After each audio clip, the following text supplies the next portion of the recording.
Day 40. So many interesting, significant numbers. So, significance to numbers, right? We talked about the significance of 33 and day 33.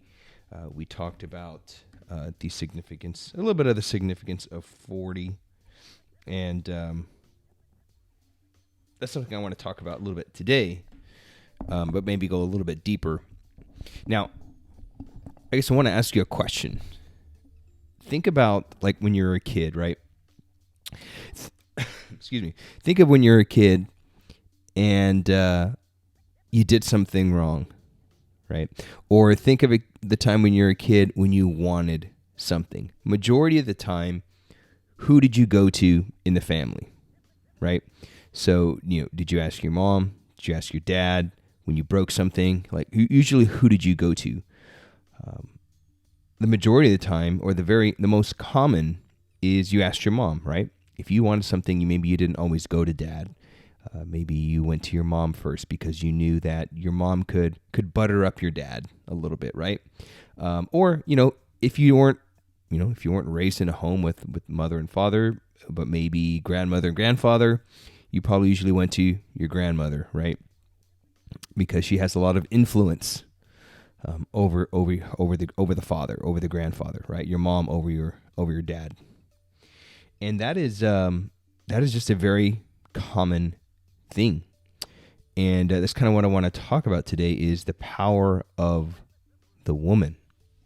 All right, and so 40 has many different, meanings. Right, it shows up all over Scripture, everywhere. 40 days and 40 nights, right? The flood. Jesus fasted for 40 days. Moses fasted for 40 days. We have the Lenten season is 40 days. And what's interesting is the gestational period, right, that a woman goes through to give birth is 40 weeks, which is a pretty powerful thing that a woman does, right? The changes that she goes through, right? So 40 represents a time of trial, a time of testing. It's also a time for perseverance, right? Those are trials, periods, right? And for you to persevere through that, you come out better, stronger than you were before. And so I was going through the readings the other day, and I came across something in Mark's gospel I thought was pretty interesting, and how it ties into this whole concept of how powerful women are, right? And so I'm just going to kind of go through this really quick and give you my thoughts. So this is in Mark chapter 6, and it's where King Herod at the time heard about Jesus, right? So it opens up with King Herod heard about Jesus and his fame and how his fame had become widespread. And people were saying, quote, John the Baptist has been raised from the dead. This is why mighty powers are at work in him. Others were saying he is Elijah. Still others, he is a prophet, like any of the prophets.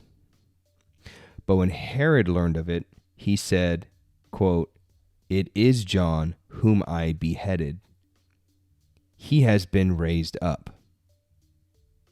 Right?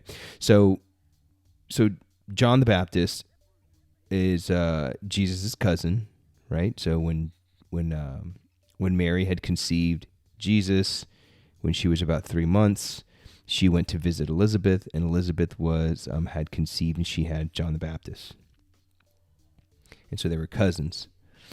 And so Herod, he was the one who had John arrested and bound in prison on account of Herodias, the wife of his brother Philip, whom he married. Right? So I guess this gets pretty dicey. Says John, so basically Herod took his brother Philip's wife for his own, right? Pretty shady.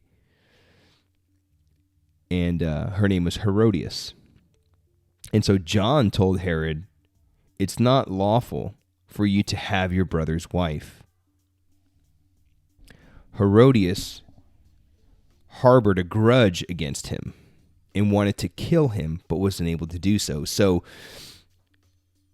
John is calling Herod out on his unlawfulness, right? Rightly so. It's pretty shady.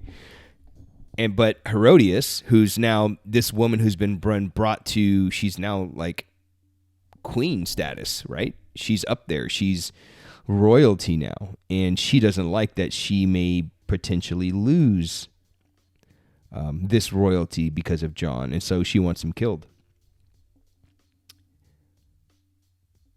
And it goes on. It says, Herod feared John, knowing him to be a righteous and holy man, and he kept him in custody. When he heard him speak, he was very much perplexed. Yet he liked to listen to him. Herodias had an opportunity one day when Herod, on his birthday, gave a banquet for his courtiers, his military officers, and the leading men of Galilee. His own daughter came in and performed a dance that delighted Herod and his guests. The king said to the girl, "Ask of me whatever you wish, and I will grant it to you." He even swore many things to her. Quote, "I will grant you whatever you ask of me, even to half of my kingdom." End quote. She went out and said to her mother, "What shall I ask?" Her mother replied, "The head of John the Baptist." Crazy. The girl hurried back to the king's presence and made her request. Quote, "I want you to give me at once, on a platter, the head of John the Baptist."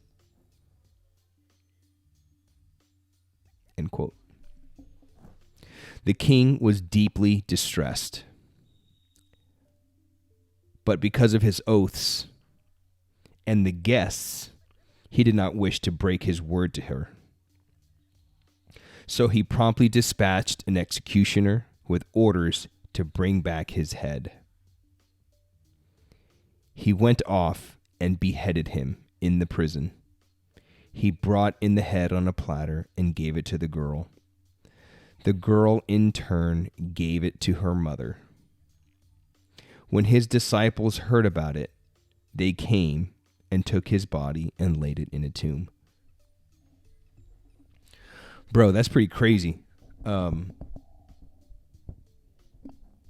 So she, the wife, Herodias, she didn't want to lose her royalty, right? And so because John is speaking truth, she wants him killed. And man, I just think that this is just really interesting because this speaks to the power of the woman and the influence she has over her man, right? Now, clearly, Herodias is using her, she's taking advantage of her power, right? Her influence. I think I mentioned this in a couple episodes back. Maybe it was in the gold episode. I think it might have been in the gold episode. It was being mindful of who you allow to influence you, right? Being mindful of who you allow to have power over you. But the girl, right, the daughter, he tells her, look, ask me whatever you wish. Like, I will not deny you, right? And so she goes to the mom, and the mom uses that to her advantage to get him to kill John the Baptist. I mean, imagine being John there for a moment. Imagine being John. Like, you actually are in the king's favor. You know, he's, you're in prison because the wife wanted you to throw him in, the wife wanted you in prison because of what you said. But the king actually likes you. He likes to hear of you. He respects you because you're a righteous man. And so life's pretty good, even though you're in prison, right? But imagine one day just some dude some executioner comes down and says, hey, man, come on. Wow, that's nuts. Anyway, it got me thinking of the Davidic kingdom, right? And it got me thinking of Our Lady, right? Many people have a misunderstanding of the role of the Blessed Virgin Mary, right? I know this may seem, some of the stuff's hard to hear sometimes, right? Or maybe you're like, oh man, I'm not really interested, but there's a big point here that I want to share. So just bear with me. The Blessed Virgin Mary, not a lot of people understand her role in the kingdom, her role in our life every single day, right? And you can't really understand her role unless you understand the Davidic kingdom, right? So in the book of Kings, it talks about this. I started reading the book of Kings, man. It's pretty crazy, man. There's some crazy stuff that goes on in there. So the book of Kings is basically the struggle. It's Solomon's reign. Solomon moves into power, right? Who's the son of David. He's the son of Bathsheba, right? So David, basically kind of like Herod. One day he sees this woman bathing. He's like, wow, she's beautiful. I want her. But she's already married to Uriah, who is one of David's soldiers. And so David calls for Bathsheba. He brings her to his palace or whatever, and he lays with her, right? And eventually she conceives, who would soon become Solomon. And so because of that, he tries to cover that up. Right? So I'm just giving you some context here. He tries to cover that up, and he has Joab. Joab is one of the commanders of his army. He has Joab. Actually, what he tries to do is he brings in Uriah, and he tries to get him drunk. He gets Uriah drunk, and then sends Uriah home to Bathsheba, hoping that in his drunkenness would lay with his wife, and then he could cover up the pregnancy, right? Like, well, you laid with her, and that's why she's pregnant. But Uriah doesn't go home. He actually goes and like sleeps outside with like some of his fellow troops.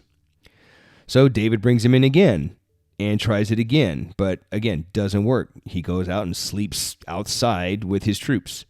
So then last call is David orders Joab, who's the commander of the armies, to put Uriah at the front lines, the most dangerous part of the fighting, knowing that he'd be killed. And sure enough, he was. He died, right?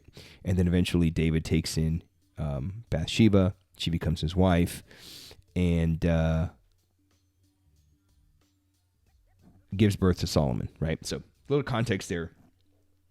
And so in Kings, eventually David gets old. David reigned over Jerusalem for 40 years, right? There's that word 40. There's that number 40 again, right? I think it was 7 years in one city, and then 33 years over Jerusalem. So 40 years in total.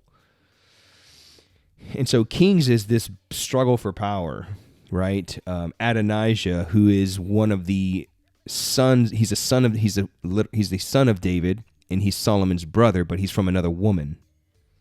Okay, so Adonijah conspires with Joab, who's the commander of David's armies. He conspires with him to try to put Adonijah into power and to become the king, and not Solomon, even though David had already said Solomon's going to be the king. So David's about to die, and they're like, you know what? Just like let's get out there. Let's say that I'm the king, and let's bring me in, right? And hopefully, like, nobody knows. Well, they all catch wind of this, and everything is made right. And so Nathan the prophet brings his attention to the king. He brings his attention to Bathsheba. Bathsheba brings it to attention to the king and lets him know, hey, look, I don't know if you know this, but your son Adonijah is like trying to take over the kingdom, and like he's not supposed to be doing that. The woman steps in, right? So the power of the woman, again, she steps in, and she has the influence over the king. And so the king listens to her. He honors her. She comes in. He bows to her. And this is leading up to soon, the Virgin Mary. And so I want to read something to you here. So Adonijah is like begging for his life, like, don't kill me, please, I'm sorry, right? He's thrown himself at the mercy, and so they don't kill him.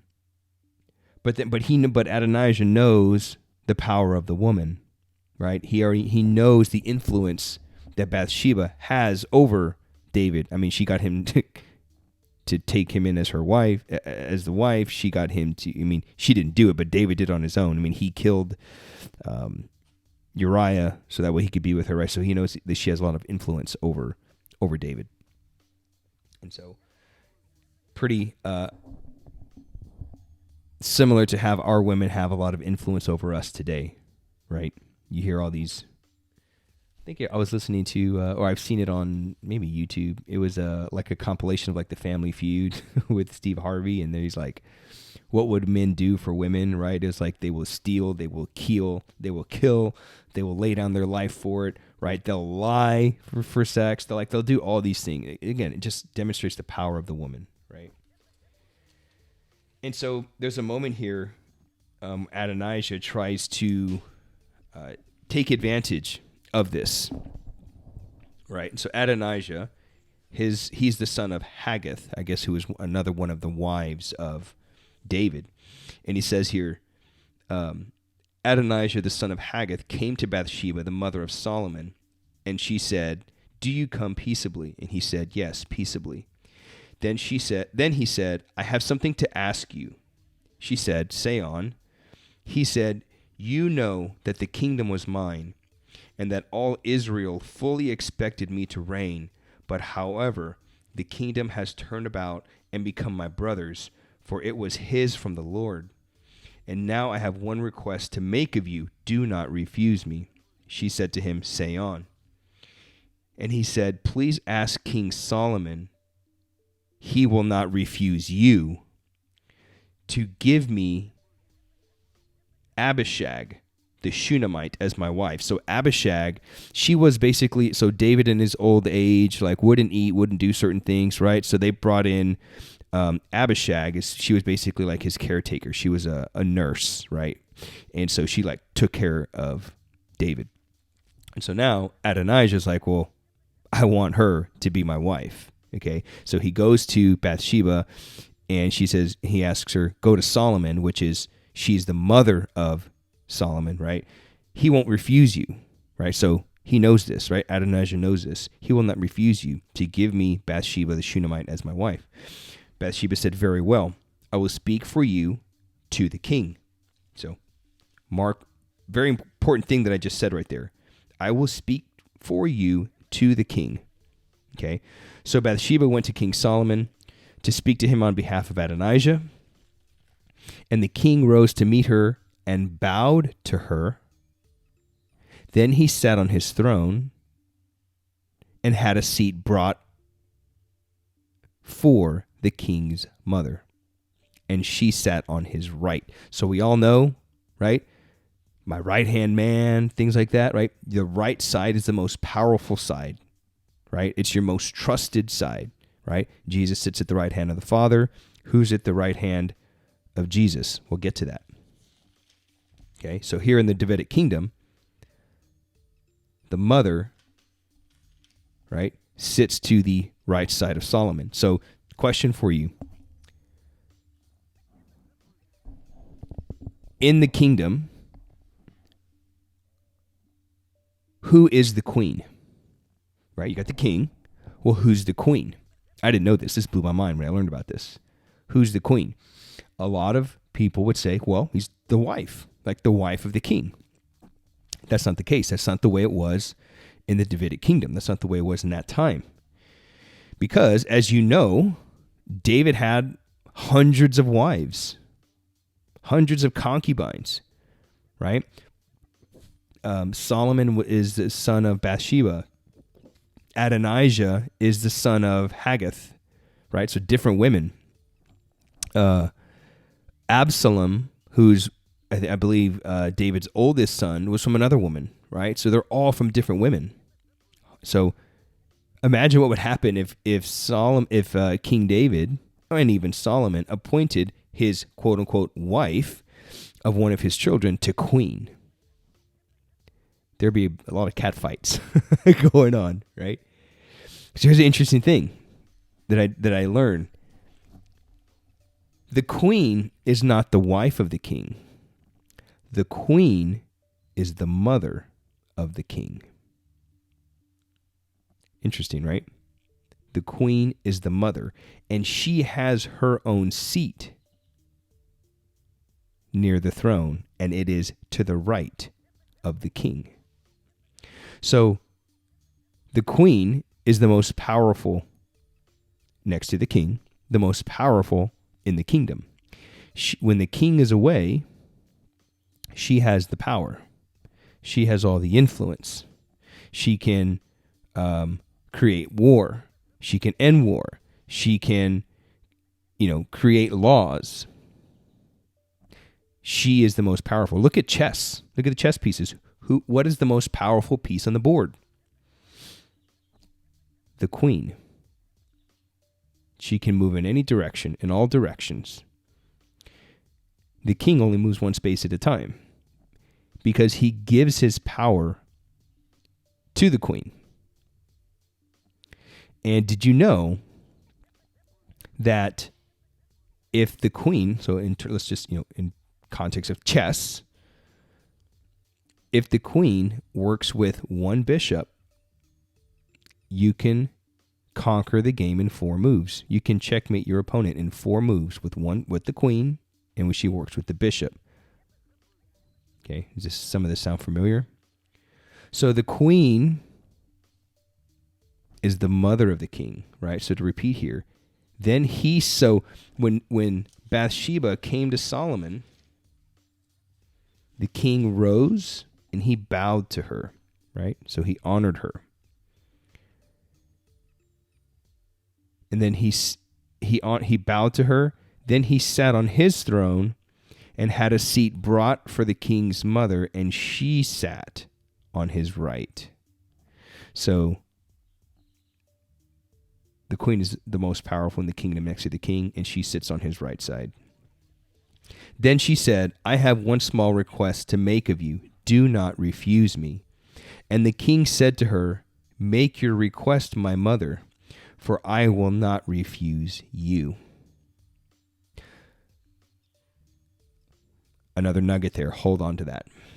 Okay. And the king said to her, make your request, I will not refuse you. She said, let Abishag the Shunammite be given to Adonijah, your brother, as his wife. King Solomon answered his mother, quote, and why do you ask Abishag the Shunammite for Adonijah? Ask for him the kingdom also. For he is my elder brother, and on his side are Abiathar the priest and Joab the son of Zeruiah. Then King Solomon swore by the Lord, saying, God, do so to me, and more also, if this word does not cost Adonijah his life. Therefore, as the Lord lives, who has established me and placed me on the throne of David my father, and who has made me a house, as he promised, Adonijah shall be put to death this day. So King Solomon sent Benaiah, the son of Jehoiada, and he struck him down and he died. So, interesting thing here, right? So Solomon's like, you know what? I'm going to put this dude to death because Adonijah knows the power of the woman. King Solomon knows the power of the woman. He knows that he has to honor his mother. He knows that he cannot refuse her requests. Okay? And so he was like, why are you asking for him to, to have this woman as his wife? Why not ask me to give him the kingdom? Because like Herod that I read earlier, he said, ask whatever you wish. Even if it is giving you half of my kingdom, I will do it because I will honor you. And so Solomon says the same thing. Why don't you just ask for the kingdom? Because if you asked for the kingdom, I would have to give it to you. I would not refuse your requests. And he's like, so because of that, Adonijah knows this, and he tried to take advantage of your influence over me. So I'm going to put this dude to death. But, and here's all this ties in. So you need to be able to understand that, to understand why we as Catholics hold Mary in such high regard. We don't worship Mary. She is not divine like Jesus, right? But she has a lot of influence over the king.